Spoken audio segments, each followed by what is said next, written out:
हम लोगों ने पिछले श्लोक में पढ़ा कि भगवान ने बताया कि जो विवेकी साधक होते हैं वो गुणों के सिवाय अन्य किसी को करता नहीं देखते।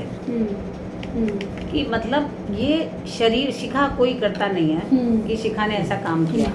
जो शिखा के अंदर स्थित सत्वगुण या रजगुण या तमगुण है वो करता है। यस। तो जीव तो ही नहीं करता, क्योंकि जो जीवात्मा है वो तो अविनाशी है, अपरिवर्तनशील है, वो कभी परिवर्तित होती नहीं है। और गुण तो परिवर्तित होते रहते हैं। अभी आपके अंदर सत्वगुण की प्रवृत्ति जागृत हो गई तो आप बैठ के भजन कीर्तन करने लगे, सत्संग में जाने लगे। अभी रासिक प्रवृत्ति जागृत हो गई तो हम किटी में जाने लगे, पिक्चर देखने लगे, घूमने फिरने लगे, है ना, जैसी प्रवृत्तियाँ। तामसिक प्रवृत्ति जागृत हो गई तो हमें कुछ नहीं करना है जी, हमें तो सोना है तान के, या बैठ के गप्पे लड़ानी है, या ताश खेलना है, जैसा भी, मतलब अपना टाइम को नष्ट करना है, समय को हम नष्ट कर रहे हैं। तो ये 3 गुण कहाँ हैं? अंदर नहीं, जीव में नहीं है, प्रकृति में। ये प्रकृति के हैं। प्रकृति से हमें प्राप्त हुए और हम उसको अपना मानने लगे। हम मानने लगे अपना, वो हमारे है नहीं। क्योंकि जो हम हैं, कौन? आत्मा, जो जीव, वो अविनाशी है। तो अविनाशी का संबंध नाशवान से कैसे हो सकता है? नहीं हो सकता ना। अविनाशी का संबंध तो अविनाशी परमात्मा से ही तो होगा, कि नाशवान प्रकृति से होगा। नाशवान जो प्रकृति है वो परमात्मा से ही उत्पन्न है, परमात्मा की माया है वो। ठीक है। तो गुण जो है वो हमारे उत्पन्न होते हैं और ख़त्म होते रहते हैं। तो वो क्या होता है कि ऐसा नहीं है कि जो हमेशा हमारे अंदर रहें।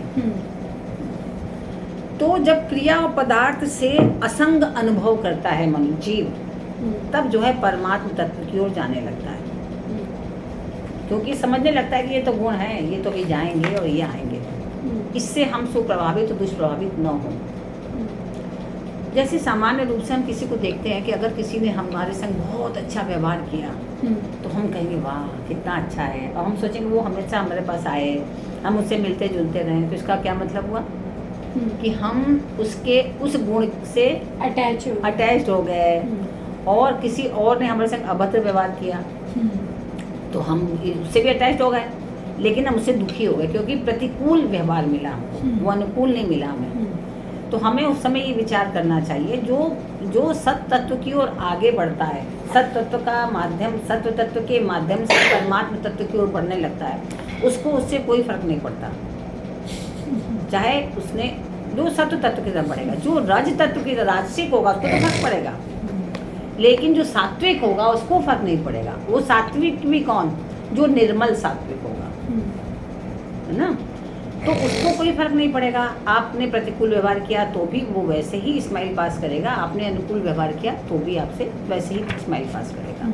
क्योंकि वो जान रहा है, वो समझ रहा है कि ये सब केवल क्रियाएं हैं जो परिवर्तनशील हैं।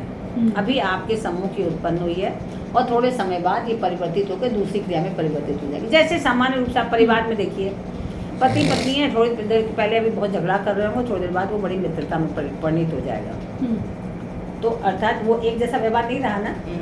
तो आप एक ही व्यवहार को खाली अपने दिल में बैठा करके जिंदगी भर दुखी होते रहे तो काम चलेगा नहीं। जैसे बहुत से लोग अहंकार में आके रिश्ता खत्म कर देते हैं एक दुर्व्यवहार देख करके। तो क्या जीवन भर वही दुर्व्यवहार है क्या?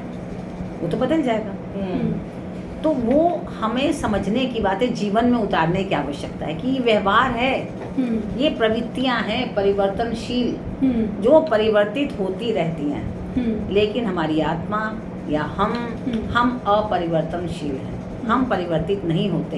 इसलिए जो सात्विक लोग हैं वो इससे दुष्प्रभावित या सुप्रभावित नहीं होते और अपने में असंग रहते हैं। उनको योगारूढ़ होने से शांति की प्राप्ति होती है। जब योगारूढ़ आते हैं, सत्य की ओर चलते हैं और उस शांति में न अटकने से परमात्मा की प्राप्ति हो जाती है। तो अब आगे भगवान क्या बता रहे हैं? गुणानेतान नित्य त्रिदेही देह समुद्भवान जन्म मृत्यु जरा दुःखैर्विमुक्तो मृतमश्नुते। गुणानेतान नित्य त्रिदेही देह समुद्भवान, यद्यपि विचार कुशल मनुष्य का देह के साथ संबंध नहीं होता। देह के साथ संबंध वैसे सबका होता है, लेकिन जब ये कोई विचार करने लगता है, जैसे हम लोग इतने समय से गीता का अध्ययन कर रहे हैं, अब हम लोग 14वें अध्याय में आ गए हैं, तो अब तो कम से कम ये समझ में आने लगा ना, वासा उनसे जीर्णानि यथा विहाय। तो देह के साथ जो अगर विचार कुशल है तो संबंध नहीं मानेगा, भी हमारा संबंध देह से है नहीं, हम अलग हैं, आत्मा और शरीर अलग है। उसके बावजूद भी लोगों की दृष्टि में देह वाला होने से उसको यहाँ पर देही कह रहे हैं भगवान श्री कृष्ण कि ये देही है। क्यों? क्योंकि देह धारण किया हुआ है, इसलिए देही है ना। तो देह को उत्पन्न करने वाले गुण ही है इसमें, देह को उत्पन्न करता रहता है, इसलिए देही है ये। तो विचार कुशल मनुष्य इन तीनों गुणों का अतिक्रमण कर जाता है। कौन से तीन गुण? सत्वगुण, रजगुण और तमोगुण। तो जो विचार कुशल व्यक्ति जो ये समझ रहा है कि ये देह है और ये अंदर बैठा गया कौन है? देही, तो दो अलग अलग है, तो फिर वो तीनों गुणों का अतिक्रमण कर जाता है, सत्वगुण, रजगुण, तमोगुण। इनके साथ अपना संबंध नहीं मानता, ये गुण मेरे संबंध के नहीं है, कि मतलब मेरा ऐसे कोई संबंध नहीं है, ऐसा मानता है। क्योंकि उसको यह स्पष्ट विवेक हो जाता है कि सभी गुण जो है परिवर्तनशील है, अभी ये बन गया, अभी ये हो गया, अभी ये हो गया। तो ठीक है, अब जैसे आप देखो जो घर के बड़े लोग होते हैं ना, अगर छोटा बच्चा गुस्सा होगा, जो छोटा बच्चा है, तो उससे उनकी पर्सनैलिटी पे कोई फर्क नहीं पड़ेगा, सब हंसेंगे, तो देखो कैसा कर रहा है। और क्योंकि थोड़ी देर बाद वो खुद ही हंसता हुआ चला आएगा। आप बहुत छोटे बच्चों में ये चीज़ अनुभव करेंगे कि थोड़ी देर पहले बहुत गुस्सा होगा, सामान वामान फेंक देगा और कोई उससे ना बोले, सब हंसेंगे बड़े लोग कि छोड़ो, देखो अभी देखो क्या करेगा। थोड़ी देर बाद वो हंसता हुआ चला आएगा, थोड़ी देर बाद रोएगा भी, थोड़ी देर बाद किसी को मारेगा भी।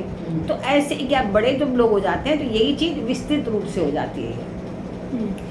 तो इसको हम समझने लगते हैं कि ये सब परिवर्तनशील है गुण, ऐसा नहीं रहता कि परमानेंट रहेगा, उत्पन्न और नष्ट होते रहते हैं। अभी ये उत्पन्न हुआ गुण, फिर बाद में ये नष्ट हो जाएगा, और अपना स्वरूप गुणों से कभी लिप्त नहीं हुआ है। जो हमारा आत्मा है, देही है, वो कभी गुणों से लिप्त होती है? कभी गुणों से लिप्त नहीं हो सकती। तो ध्यान देने की बात यह है कि जिस प्रकृति से ये गुण उत्पन्न होते हैं, उस प्रकृति के साथ भी स्वयं का किंचित मात्र भी संबंध नहीं है। प्रकृति से तो उत्पन्न हो रहे हैं, सत, रज, तम तीनों। आप देखो जब बहुत गर्मी होती है तो लोगों का धीरे धीरे ब्लड प्रेशर हाई होने लगता है, और जब मौसम एकदम ठंडा रहता है, अच्छा रहता है, तो बड़ा कूल रहता है लोग ना, एसी चलाओ जल्दी, बड़ी ठंड गर्मी लग रही, दिमाग खराब हो रहा है, लोग बोलते हैं। क्यों? क्योंकि मौसम उसमें आपके अनुकूल होने लगता है, इसलिए आपकी प्रकृति भी आपके अनुकूल होने लगती है। फिर गुणों के साथ तो उसका संबंध कैसे हो सकता है जब प्रकृति के साथ संबंध नहीं, तो उनके साथ भी संबंध नहीं है। जन्म, मृत्यु, जरा, दुख, जब साधक इन तीनों गुणों का अतिक्रमण कर जाता है तो फिर उसको जन्म, मृत्यु और वृद्धावस्था का भी दुख नहीं होता, उसको कोई फर्क नहीं पड़ता कि मैं बूढ़ा हो गया हूँ, या मैं बीमार हूँ, या मेरी मृत्यु हो जाएगी। ठीक है, ये तो साधारण से नियम है, संसार का नियम है, सब जा रहे हैं, हम भी जा रहे हैं, कोई आज चला, कोई काल चला, तो जाना तो सबको, तो कोई दुख ही नहीं होता उसको। वह जन्म, मृत्यु आदि के दुख से छूट जाता है, मुक्ति मिल जाती है, इसको कोई हर समय डर नहीं लगता कि मैं मर ना जाऊँ। अब डर लगता है आपको? कुछ कम हुआ ना पहले से? हाँ, पहले आपको ज़्यादा डर लगता था ना, हाँ, तो ऐसे ही कम हो जाएगा, क्योंकि जन्म आदि के होने में गुणों का संग ही कारण है। हमारा जन्म क्यों हो रहा है? या तो हम राशिक प्रवृत्ति हमारे अंदर बहुत बढ़ गई है, तो फिर